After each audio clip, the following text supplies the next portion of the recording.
بسم اللہ الرحمن الرحیم جی، بس ایسی دل چاہا کہ جو لوگ ہمارے حلقہ احباب میں ہیں ان سے بھی گفتگو کی جائے، اور اسی لیے اس انداز میں اس وقت اپنی دل کی بات کہنے کا طریقہ کار اڈاپٹ کر رہا ہوں۔ دل میں جو بات ہے جی وہ صرف اتنی سی ہے کہ ہم الحمدللہ اللہ پاک کے فضل و کرم سے ایک آزاد اسلامی ریاست ہیں۔ کم از کم اللہ پاک کے فضل و کرم سے اللہ پاک نے ہمیں جو 1947 میں آزادی دی، اس آزادی کی تحریک کا جو لیبل تھا وہ پاکستان کا مطلب کیا، لا الہ الا اللہ تھا، اور یہ وہ نعرہ ہے جس کے ارد گرد تمام قومیتیں، وہ بھلے پنجابی ہوں، وہ بھلے سندھی ہوں، بھلے وہ بلوچ قوم ہو، بھلے وہ پٹھان قوم ہو، اس نعرے کے ارد گرد ہم سب اکٹھے ہوئے اور یہ ملک مارزج وجود میں آیا۔ اور جو دو قومی نظریہ جس کی گفتگو کا آغاز 1947 سے پہلے کیا گیا، اور وہ خواب جو حضرت علامہ اقبال رحمۃ اللہ علیہ نے دیکھا، وہ صرف اور صرف اس لیے شرمندہ تعبیر ہوا کہ یہ ملک اس نعرے کی بنیاد پر قائم ہوا جس نعرے کو آج سے 14 صدیاں پہلے ہم سب کے نبی رحمت صلی اللہ علیہ وسلم دنیا میں لے کے آئے، اور وہ اس لیے لے کے آئے کہ انہیں اللہ پاک کا حکم تھا۔ انہوں نے اس وقت 14 صدیاں قبل اس نعرے پہ وہ افراد ان کی تربیت فرمائی جو صحابہ اکرام رضوان اللہ اجمعین کے عہدوں پہ فائز ہوئے، کے مرتبوں پہ فائز ہوئے، اور انہوں نے اتنی محنت پھر پوری دنیا میں اس عقیدے کی جو اللہ پاک کا حکم تھا کہ اس کا نفاذ دنیا میں کیا جائے، کہ اس کا آج یہ رزلٹ ہے کہ پوری دنیا میں 2 ارب سے زائد مسلمان موجود ہیں۔ اور اگر پوری دنیا میں دیکھا جائے تو صرف ایک ہی جنگ ہے جو اس وقت برسر پیکار ہے، اور وہ ہے مسلمان اور غیر مسلم کی آپس کی جنگ کہہ لیں، اس کو جد و جہد کہہ لیں، اس کو آپس کا تنازع کہہ لیں، لیکن صرف اللہ پاک کے حکم کے مطابق اس دنیا میں 2 ہی قومیں ہیں، اور یا وہ اللہ پاک کی فوج ہے یا غیر اللہ کی فوج ہے، اور وہ پوری دنیا میں آپس میں اس وقت تصادم کی کیفیت میں ہے۔ اور اس تصادم میں ہمیں یہ نظر آتا ہے کہ صرف تھوڑے سے افراد، مٹھی بھر لوگ ہیں جو اللہ پاک کے نظریے پہ، جو آپ صلی اللہ علیہ وآلہ وسلم کے نظریے پہ قائم ہیں، اور اس کا اظہار بھی کرتے ہیں، اور اس کے لیے اپنی جان، مال، عزت، آبرو سب کچھ لٹانے کے لیے تیار ہیں۔ اور میجورٹی امت جو ہے وہ خاموشی سے یہ تماشا دیکھ رہی ہے، جبکہ اس دین کا نفاذ، اللہ کی بڑائی کو بیان کرنا اور اس کے احکامات کو بجا لانا تمام مسلمانوں پر فرض عین ہے، اور تمام مسلمانوں پر یہ بھی فرض عین ہے کہ وہ اللہ کے دین کے نفاذ کے لیے محنت کریں، اسپیشلی اس وقت جس وقت کوئی اسٹیٹ ایگزسٹ نہیں کرتی پوری دنیا میں، کہیں بھی صحیح معنوں میں اسلامی خد و خال پر واقعہ حکومت موجود نہیں ہے، اور پاکستان میں بھی موجود نہیں ہے۔ پاکستان میں ہم ایک ایسے کانسیپٹ کو لے کے چل رہے ہیں جو کہیں سے بھی اسلامی نہیں ہے، اور ہم نے کبھی بھی ترتیب نہیں دیا، اور مسلمانوں نے کبھی ترتیب نہیں دیا۔ آپ صلی اللہ علیہ وسلم کی احادیث میں، قرآن کے احکامات میں جمہوریت یا اس طرح کے الفاظ آپ نے نہیں سنے ہوں گے، اور نہ ایگزسٹ کرتے ہیں۔ کچھ علماء جمہوریت کے نفاذ کو مباح قرار دیتے ہیں، اور ایک طرز حکومت بیان کرتے ہیں اس کو، کہ جہاں بہت سارے طرز حکومت اسلامی حکومتوں میں رہے، یہ اس میں سے بھی ایک طرز حکومت ہے جس کے قیام سے وہ یہ سمجھتے ہیں کہ روزمرہ کے احکامات اگر چاہا جائے تو اسلامی بنیادوں پر پورے کیے جا سکتے ہیں۔ لیکن میرے نزدیک اور جو علماء حق ہیں ان کے نزدیک ایسا بالکل بھی نہیں ہے، اور اگر ایسا ہوتا تو خلافت راشدہ کے دور میں بھی ایسا کوئی طریقہ کار اڈاپٹ کیا جاتا. لیکن اگر آپ اس کو مائنیوٹ اسٹڈی کریں تو اسلامک سسٹم ہے کیا. جو مجھے سمجھ لگی ہے اور میری ناقص رائے میں اپنے استادوں سے جو میں نے سنا اور سیکھا، بیسیکلی جب کوئی اسلامی حکومت قائم ہوتی ہے تو وہ اسلامی اصولوں پر قائم ہوتی ہے اور اس کا بیسک پرپز اسلامی عقائد کا نفاذ ہوتا ہے ہر دنیا کے شعبے میں. وہ بھلے آپ کی بینکنگ ہو، وہ بھلے آپ کی جوڈیشری ہو، وہ بھلے آپ کی سول ایڈمنسٹریشن ہو، وہ بھلے فوج کا کردار ہو، اور کوئی بھی محکمہ جو کہ ایک ملک کو چلانے کے لیے وقوع پذیر ہو، اس کو اسلامی عقائد کی بنیاد پہ، اسلامی اصولوں کی بنیاد پہ چلایا جائے. اس طرز عمل کو جو حکومت سپورٹ کرے وہ اسلامی حکومت کہلائے گی. اور اب تک ہسٹری سے اگر ہم دیکھیں تو تمام وہ ادوار جن کو صحیح معنوں میں اسلامی گنا جاتا ہے وہ ایسے سربراہ مملکت پر منحصر ہوتی تھی جو ایبسولوٹ اتھارٹی رکھتا ہو اور وہ اللہ کا بندہ ہو. وہ اللہ پاک کے احکامات بجا لانے کے لیے اس کرسی پہ بٹھایا جاتا ہے اور پھر وہ احکامات بجا لاتا ہے. وہ بھلے آپ کے لین دین کے معاملات ہوں، بھلے وہ آپ کے قوانین کے نفاذ کے معاملات ہوں، بھلے وہ انصاف کے معاملات ہوں یا روزمرہ کے سول ایڈمنسٹریشن کے معاملات ہوں. دین کیا کہتا ہے اس کی روشنی میں جب وہ آپ احکامات نافذ کرنا شروع کر دیں گے تو اسی کو اسلامی حکومت کہا جاتا ہے. اور اسلامی حکومت میں نے اور آپ نے نہیں ڈیفائن کرنی. اسلامی حکومت جو آپ صلی اللہ علیہ وسلم کے دور میں یا صحابہ اکرام رضوان اللہ اجمعین، خصوصاً جو خلافت راشدہ کے پہلے 4 خلفاء تھے، حضرت ابوبکر صدیق رضی تعالیٰ عنہ، حضرت عمر فاروق رضی تعالیٰ عنہ اور حضرت علی رضی تعالیٰ عنہ، ان کے ادوار میں جس طرح سے اسلامی حکومت چلائی گئی اسی خد و خال پہ آپ نے اسلامی حکومت چلانی ہے. حضرت ابوبکر،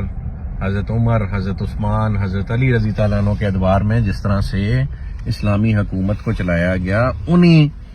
اسی اشکال پہ یا اسی شکل پہ جب آپ اسلامی حکومت چلائیں گے تو وہی صرف اسلامی حکومت کہلائے گی. اور جب ہم ان کے دور حکومت کو دیکھتے ہیں تو یہ نظر آتا ہے کہ ایک اتھارٹیٹو سربراہ مملکت جو حکم صادر فرماتا تھا وہ امپلیمنٹیبل ہوتا تھا، اور اس میں یہ جو جمہوریت زدہ لین دین ہے یہ بالکل بھی نہیں ہوتی تھی. ان کا حکم بجا لایا جاتا تھا ٹاپ سے لے کے باٹم تک. تو عہد حاضر میں ہمیں ایسا نظام حکومت اڈاپٹ کرنے کی ضرورت ہے، اپنے موجودہ نظام حکومت کو اس خد و خال اور بنیادوں پر ترتیب دینے کی ضرورت ہے کہ جب سربراہ مملکت کوئی ڈیسیژن لے اور وہ ملک کی خیر خواہی کے لیے ہو تو وہ ٹاپ سے باٹم لے کے صرف ایگزیکیوٹ کیا جائے. جس طرح سے ایک پرائیویٹ ادارے میں، ایک پرائیویٹ کمپنی میں ایک کمپنی کا سی ای او جب ڈیسیژن لیتا ہے تو وہ ٹاپ ٹو باٹم امپلیمنٹ کیا جاتا ہے. جب ایک کمپنی کا سربراہ ڈیسیژن لیتا ہے تو وہ ٹاپ ٹو باٹم امپلیمنٹ کیا جاتا ہے اور اس میں روڑے نہیں اٹکائے جاتے، اور نہ اس طرز حکومت میں ایسی پوزیشنز کریٹ کی جاتی ہیں جو ہرڈل کریٹ کرتی ہوں. آج پاکستانی فوج سب سے مضبوط ادارہ کیوں ہے؟ چونکہ اس ادارے کے سربراہ کو کوئی چیلنج نہیں کرتا آرمڈ فورسز کے اندر، اس لیے وہ ادارہ آج مضبوطی سے الحمدللہ پاکستان کے دفاع کے لیے کام کر رہا ہے. اسی طرح جب ہم حکومت کی گفتگو کریں گے تو جو سویلین سربراہ حکومت ہوگا اس کو جس وقت یہ ایبسولوٹ اتھارٹی حاصل ہوگی کہ وہ اپنے حکم کا نفاذ ٹاپ ٹو باٹم کر سکے تو وہ طرز حکومت اسلامی طرز حکومت کے قریب تر ہوگا. اور کیا ہی اچھا ہو کہ ہم ایگزیکٹ اسلامی حکومت کے خد و خال پر اپنی حکومت کا نظام ترتیب دیں. ہمارے اس وقت جمہوریت زدہ نظام میں جگہ جگہ جو اس میں روڑے اٹکانے کا پروسیس ہمارے سسٹم آف گورنمنٹ کے اندر ان بلٹ ہے. جہاں پہ ہمارا سربراہ مملکت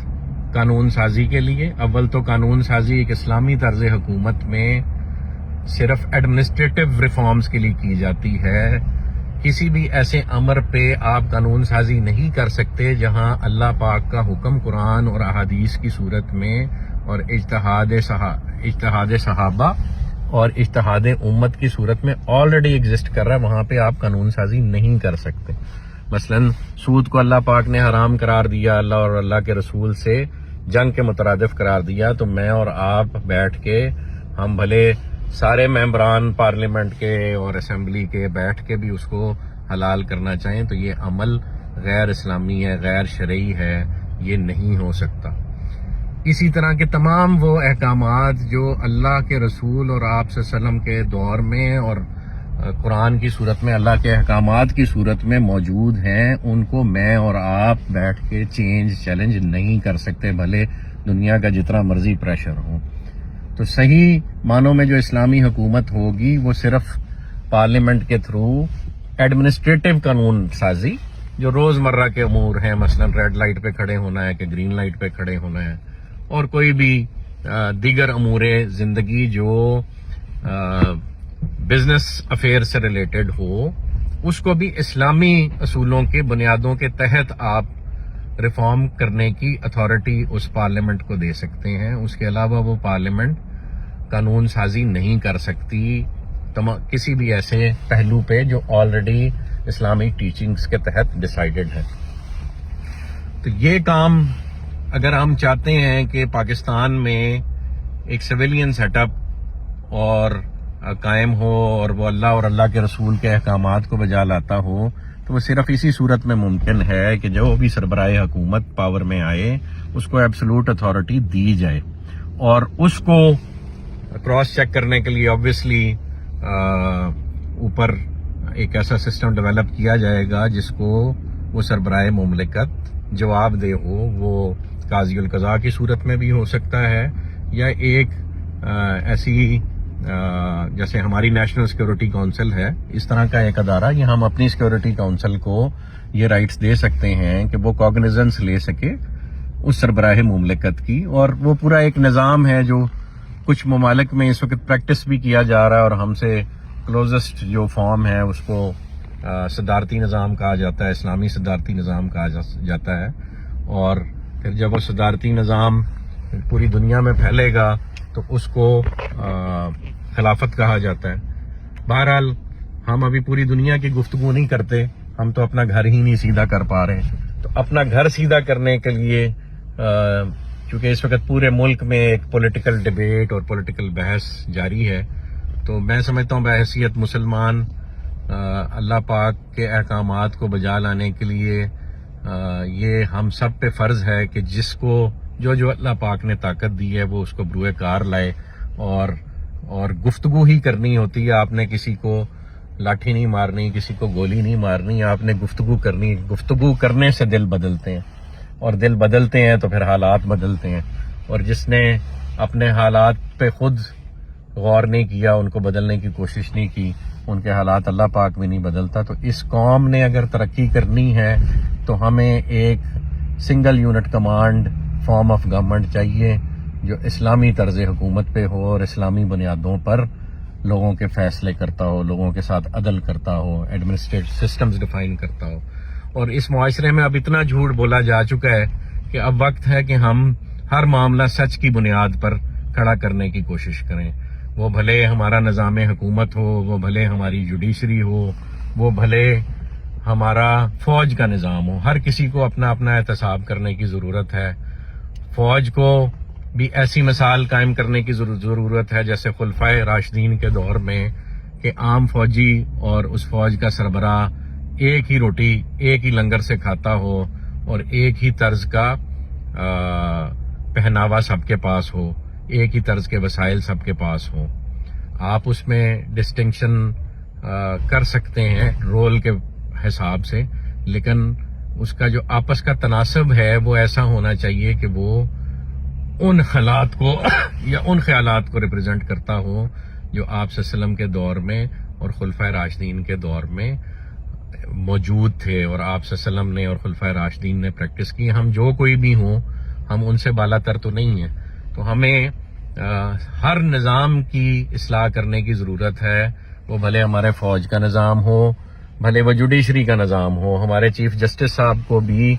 وہ احکامات حق اور سچ کی بنیاد پہ, اسلامی قوانین کی بنیاد پہ